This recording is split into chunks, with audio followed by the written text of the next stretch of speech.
So hi guys, isa rin ba kayo sa nagki-curious or nagtataka kung paano matanggal ang melasma or yung mga ganitong skin type? Yung mga ganyan.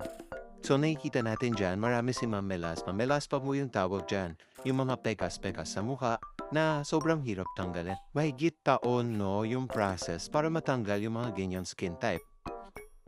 At para matanggal yan, kailangan pa natin magpakonsulta sa doktor or sa mga specialist na tumitingin sa mukha. So ngayon guys, tuturuan ko kayo at may recommend ako sa inyong way kung paano matanggal ang melasma or easy way on how to remove melasma. Use Mistisa Melasma Rejuvenating Set. Dito guys, in just 3 easy steps, pwede na natin matanggal yung mga melasma or yung mga pekas sa mukha natin in just 3 weeks. Guys, 3 weeks siya. No? Ang normal na process niyan is it takes a 1 year or even more years pa. Pero dito guys, sa ating Mistisa Melasma Rejuvenating Set, it only takes 3 weeks. And then sa first week natin, makakakita na tayo ng result.